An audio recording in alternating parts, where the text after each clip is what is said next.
accepté cette interview donc pour le PIB Merci. 2019.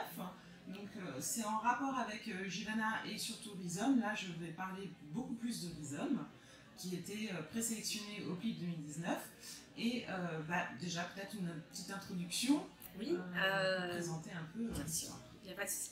Alors Rhizome, ça se passe dans le futur, c'est post-apocalyptique lumineux. J'avais envie vraiment qu'on soit après catastrophe naturelle, au moment où on a vraiment commencé à reconstruire comment on vit, voilà, on n'en est plus au problème des catastrophes, on est après. On ne peut plus vivre au niveau du sol, hein, on a construit de grandes tours parce que vraiment on ne peut plus respirer, etc. Par contre on a trouvé des plantes qui sont super, elles dépolluent l'air, elles dépolluent l'eau, on peut même les manger, on en a mis partout. Mon héros est botaniste, il fait partie des rares qui descendent encore au niveau du sol pour étudier justement ces plantes. Et pendant une de ces descentes, il va respirer des spores. Et très peu de temps après, il va commencer à entendre une voix. Voilà comment commence Rhizome. D'accord.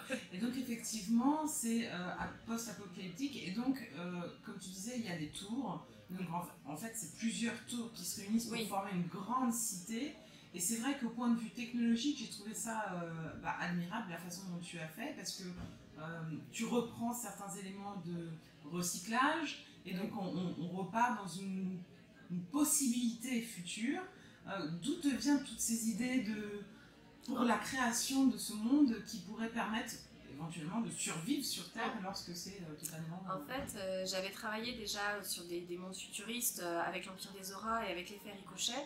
Et dans ces deux cas, j'étais sur des thèmes, soit sur l'Empire des Auras autour du racisme et de la discrimination, on n'était plus jugé sur la couleur de sa peau mais sur la couleur de son aura.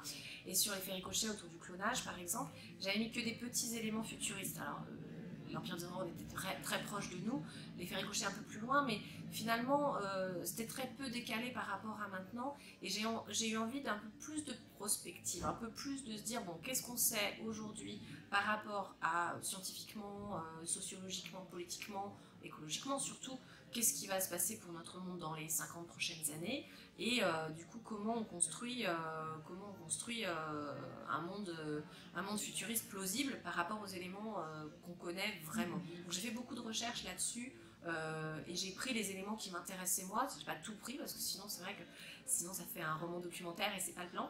Et du coup voilà, de faire vraiment les éléments dont j'avais besoin pour l'histoire. Le fait qu'il y ait déjà des Sky City qui aient commencé à être construites au Japon par exemple, enfin voilà, c'est quelque chose qui me fascine, et je me dis finalement pourquoi pas, si la pollution fait qu'on ne peut plus respirer au niveau du sol, pourquoi pas, si les côtes s'érodent tellement que finalement les gens sont petit à petit rapatriés à l'intérieur des terres, pourquoi pas en être à un point où on finit par ne plus être au niveau du sol. Et du coup voilà, c'est venu petit à petit avec la question de haute jusqu'où, combien on en met, quelle population, enfin voilà. Et c'est vrai que c'est effectivement, vous avez récupéré beaucoup d'éléments du futur, de ce qui va pouvoir se passer et ce qui va pouvoir se réaliser. Et notamment, je pense aux implants qui se font. Et ce que j'ai apprécié énormément dans Rhizome, c'est qu'en fait, les implants ne sont pas ne détruisent pas la nature humaine, mais accompagnent légèrement, sans prendre une place énorme sur le corps avec déformation. Non, là, ça reste subtil et tout à fait plausible au final. C'est un élément qui, pour le moment, n'existe pas, mais on travaille dessus. Et il y en a, il y a certaines personnes, on le sait, qui existent, qui transforment les corps humains avec les implants sous la peau, etc. etc. Et là, c'est resté quelque chose de très technologique, mais tout à fait réaliste. Ouais, en fait, pour les implants, c'est parti de deux choses. D'une part, une idée de mon papa, qui d'habitude me souffle pas d'idées pour mes romans. En général, quand on me souffle des idées, je les utilise pas. Et là, il me dit, ah, je me suis dit, et si au lieu de téléphoner, on faisait de la télépathie, en fait. Il m'a dit ça, il me dit, ah, j'ai pensé à ça un jour, j'ai pensé à toi, tu pourrais peut-être l'utiliser dans un roman. J'étais en train de préparer Rhizome, et justement, je me suis dit, comme mon personnage entendait une voix, je me suis dit, à un moment, ce serait drôle qu'il pense que c'est une erreur, que quelqu'un s'est trompé de numéro quelque part. Oui. Et avec ce côté un peu télépathie, mais plus technologique, et avec, en me disant finalement comment évoluent les téléphones, comment on en est arrivé au Google Glass, pourquoi ça marche pas.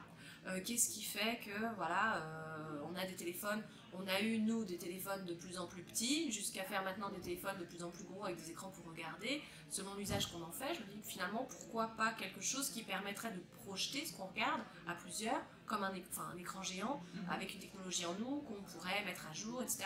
Donc c'est parti un peu de tout ça, quelque chose de possible, effectivement, sans être intrusif, et qui me servait pour l'histoire.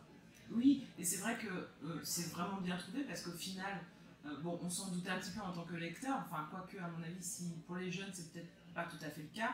Bon, moi, je m'en suis un peu doutée, mais j'ai trouvé ça super subtil, et en même temps, on tombe pas dans le cliché, ni quoi, ni l'extravagant. On se dit, ah ben non, en fait, c'est tout à fait plausible, et ça correspond bien avec le deuxième personnage héros du roman, qui est Samper. Ouais, moi, je dis Semper, mais on dit comme Samper, quoi. Et donc oui, on découvre un petit peu, et puis je pense aussi que ça introduit correctement donc ce personnage de Santé. Est-ce que tu veux en parler justement un petit peu, ouais, sans trop révéler, sans trop en dire. Oui, c'est un troisième personnage. On va suivre Jaro, donc, qui est ce botaniste, Manuela, qui est son amoureuse, qui est vraiment, ils sont très fusionnels tous les deux, et qui va prendre une importance dans l'histoire un peu plus tard, pas trop au début de l'histoire, mais plus tard. Et Semper, qui est un personnage un peu plus froid, et qui est, si je dis ça, ça ne spoile rien, mais qui parle au nom des plantes, on va dire. C'est un personnage que j'ai envisagé très très inspiré du personnage de Sheldon dans Big Bang Theory. J'aime beaucoup ce côté, on a presque l'impression que c'est un extraterrestre, ou un peu comme... ouais, ou comme Matt Smith dans Doctor Who, en fait. Enfin, voilà, particulièrement Matt Smith, qui a une tête d'extraterrestre pour moi, qui joue très bien un extraterrestre du coup. Et donc on a ce côté un petit peu décalé par rapport à l'humanité, que j'aimais bien. Donc il a forcément un côté un peu froid, un côté très enfantin sur la façon dont il découvre le monde aussi, parce que voilà, il n'a pas du tout les codes. Il découvre le monde des humains. Ouais. C'est un personnage qui n'est pas humain. Non. Qui découvre le monde des humains, voilà. Et qui au final ne peut pas ressembler donc à l'humanité qu'on connaît nous, et qui ressemble plus à quelque chose peut-être de froid, parce qu'il pense global au final. Oui, il y avait aussi la question sur laquelle on a travaillé avec l'éditeur aussi, c'était la notion d'individu. Oui. Comment, quand on est dans un réseau de plantes par exemple, où il n'y a pas d'individu finalement, quand on est, voilà, le rhizome, cette question du réseau de racines, où voilà, on ne va pas dissocier d'individualité, il n'y a pas le père, la mère, le frère, la sœur qui vivent des choses différentes. Oui, c'est le rhizome voilà, qui est global. Une plante de manière globale, et comment on part de là et on extrait une partie de ce réseau pour en faire un individu, et comment on se construit en tant qu'individu aussi quand on a un rôle pour la communauté, voilà, on agit pour sa communauté, on découvre qu'on peut être soi-même aussi, dans un sens, on devient unique. Voilà, voilà, c'est pas forcément le cœur de l'histoire, mais c'était aussi des questionnements dans la construction du roman. D'accord. Et je vois, dans l'histoire, il y a un moment donné, donc on passe de Jarod à Samper, on ne dira pas qu'est-ce qui se passe, mais effectivement, il y a un moment donné où on touche un sujet, on en avait déjà parlé ensemble à une autre occasion, où on voit un peu comme une maladie. Oui. C'était un sujet qui vous inspirait, que vous vouliez aborder. Oui, pour moi, en fait, au départ, donc Jaro va respirer ses spores et va avoir l'impression que quelque chose se développe en lui. Et pour moi, symboliquement, c'était un petit peu comment on parle à son cancer, finalement. Ce qui a déjà été traité sur dans d'autres œuvres, que ce soit au cinéma ou dans la littérature. Mais voilà, j'avais envie de le faire, moi, différemment, pour voir cette évolution aussi du lien avec la maladie, des différentes phases qu'on peut avoir quand on croit qu'on est malade, quand on découvre la vérité, voilà, qu'est-ce qu'on fait, comment on agit ou pas, comment on peut se battre ou laisser tomber, ou voilà. Il y avait aussi cette notion autour de la maladie, autour du cancer, symboliquement en fait. Je voulais vraiment quelque chose de plus symbolique je rassure en fait spoiler, ce n'est pas un cancer. Mais voilà. Et voilà, et comment la maladie nous change aussi. Voilà. Et les proches, les réactions des proches aussi. Et par rapport au livre, donc vous prenez pardon, une direction toujours par rapport à l'évolution, donc c'est un moment de l'histoire, qu'on développe jusque la fin. Est-ce que vous aviez envie d'intégrer plus de choses à ce moment-là, mais que vous avez dû vous limiter? Non, j'ai pas eu à me limiter. En fait, j'avais écrit une première où plus longue, où on avait tout un prologue qui expliquait l'exploration spatiale, comment on avait découvert les plantes, parce que les plantes sont liées à une erreur humaine pendant une exploration spatiale autour des lunes de Jupiter. Donc voilà, des choses que finalement on n'a pas besoin de savoir pour l'histoire. L'important c'est que ces plantes aient été ramenées, que ces plantes existent et qu'elles sont là. Finalement, voilà, le lecteur, même si moi je trouvais ça intéressant de savoir comment on est arrivé là, pour le cœur de l'histoire, c'était pas grave de ne pas le savoir. Donc ça fait partie des choses que j'ai coupées. Il y avait toute une partie aussi où on voyait vraiment en parallèle Jaro et Manuela sur toute la première partie. Et en fait, je me suis rendu compte que Manuela devenait vraiment importante sur la deuxième partie et que c'était vraiment Jaro le personnage principal.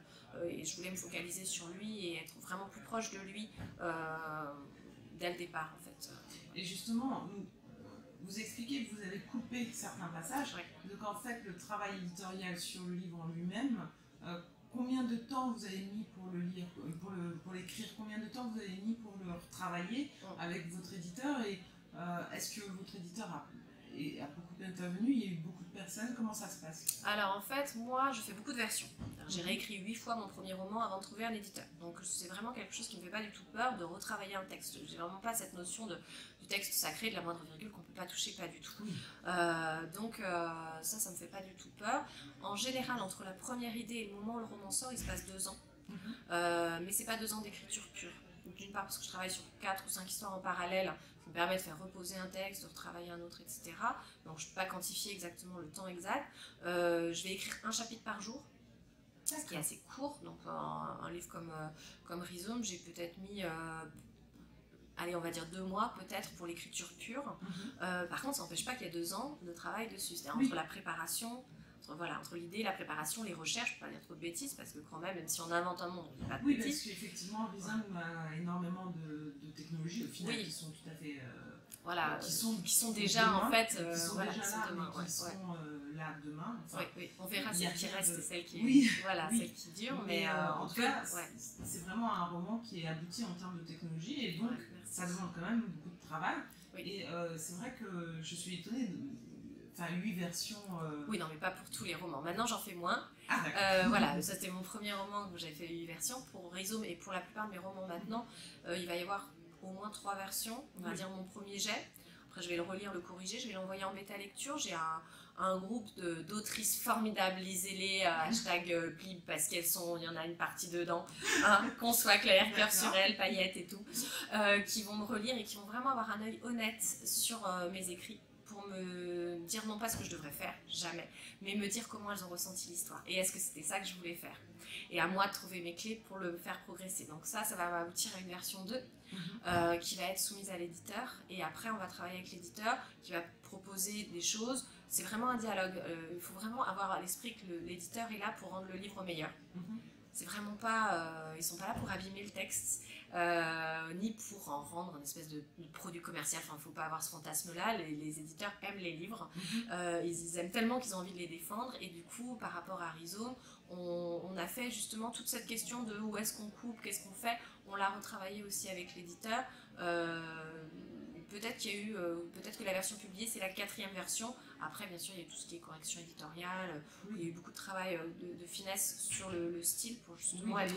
Ça se sent beaucoup sur le... Ça a été beaucoup bossé. Oui, c'est du boulot, mais j'ai beaucoup aimé faire ce travail-là parce que j'avais vraiment la sensation de faire grandir le texte pour arriver au meilleur possible auprès du lecteur. D'accord. Et effectivement, vous avez beaucoup de livres différents et d'âges différents. Vous êtes surtout sur la jeunesse. Là, c'est je dirais du young adulte jeune encore. Est-ce que c'est difficile d'écrire à ces différents âges parce qu'il faut correspondre au lectorat demandé? Moi, je vais avoir une idée au départ, ou une envie, une scène, ou voilà, un thème. Et après, je vais me demander si c'est de la science-fiction, de la fantasy ou du fantastique, puisque je fais les 3 aussi, ou si c'est même du contemporain, ce que je commence un peu à faire aussi. C'est vraiment, je me limite pas du tout. Peut-être que je ferai un jour du polar. Enfin voilà, vraiment, je me dis pas, j'écris de la SF, je vais faire de la SF. Je regarde dans quel genre l'histoire serait qu'est-ce qui servirait le mieux l'histoire. Et ensuite, je vais me poser aussi pratiquement en même temps la question de l'âge, à qui ça s'adresse. Voilà. Est-ce que c'est plutôt pour les 8-12 ans, est-ce que c'est un petit texte, ou est-ce que c'est plutôt pour les ados, et plus, sachant que j'ai beaucoup d'adultes qui lisent aussi, puisque moi-même j'écris de la littérature pour ados parce que j'en lis beaucoup. Donc je sais qu'il y a beaucoup d'adultes qui lisent aussi la littérature pour ados. C'est vrai que c'est difficile en tant qu'adulte quand on lit, c'est pas le même format. Ouais. Quand on veut écrire pour des plus jeunes ou un petit peu plus âgés, mais qui restent adolescents, lorsqu'on a des enfants, on se doute qu'on ne peut pas parler de la même façon ni apporter une histoire de la même manière. C'est pas trop difficile pour vous justement de varier dans votre écriture? Moi, en fait, j'ai l'impression que les critères pour déterminer l'âge, ça va être l'âge du héros. Pour beaucoup d'éditeurs, c'est le cas. C'est-à-dire, si le héros a 10 ans, en général, ça s'adresse à des enfants de 10 ans, autour de 10 ans. Si le héros a une quinzaine d'années, ça va être plutôt... voilà. Pour Rhizome, ils sont un peu plus grands, ils sont plutôt dans l'entrée dans l'âge adulte, la fac. Ça reste quand même très accessible à partir de 13 ans ou un peu avant, si c'est vraiment des bons lecteurs, parce qu'il n'y a rien en termes de violence, en termes de sexualité. Et ça, c'est vraiment, de la même manière qu'il y a des classifications au niveau cinéma ou autres, moins de 16, moins de 18, etc. Moi, je le ressens vraiment. Du moment où je vais écrire un livre comme le premier, aux éditions Scrinéo, où on a ces questionnements-là, aussi des choses assez dures, voilà, soit en termes de violence, soit en termes de sexualité, soit les deux, tout d'un coup, ça classe le roman après 15 ans, alors qu'un roman comme Rhizome ou comme L'effet ricochet, où on n'est pas sur des questions trop fortes en termes de violence, c'est pas les scènes dures, c'est pas quelque chose qui va traumatiser un enfant s'il le lit trop tôt. Du coup, tout d'un coup, selon le niveau de lecture, on peut y accéder beaucoup plus vite. D'accord. Est-ce que vous auriez quelque chose à dire pour les jurés, malgré qu'ils ne soient pas pour les 21 sélectionnés, mais il a été présélectionné quand même. Je suis vraiment super contente qu'il ait été présélectionné. Vraiment, je veux faire un gros merci à tous ceux qui ont voté pour Rhizome, parce que c'est pas grave s'il n'est pas dans les 21. Et c'est déjà super qu'on puisse en parler et qu'il ait sa petite vie, et que de toute façon, je sais que des blogueurs vont le lire et j'espère qu'ils l'aimeront. Et vraiment, j'étais très contente l'année dernière d'être en sélection. Cette année, place à d'autres, et puis on verra, peut-être que j'aurai d'autres romans dans les années qui viennent. On sait pas, c'est pas grave du tout pour moi. C'est vraiment, c'est du bonus. Les sélections au prix, souvent ça fait une très belle visibilité au roman, donc je suis très contente pour les 21 qui ont été sélectionnés, parce que ça va leur permettre vraiment de pouvoir être lus toute l'année. Et puis vous êtes super nombreux, les jurys du club, donc c'est vraiment super. Mais voilà, c'est pas grave, vraiment à personne, mais si vous aimez mon roman, j'espère que vous aurez l'occasion de me le dire, soit en salon quand on se verra, soit sinon par internet, ça marche très bien. Merci beaucoup. Mais merci. Je vous souhaite une bonne fin de salon, une bonne dédicace. Merci. Je pense que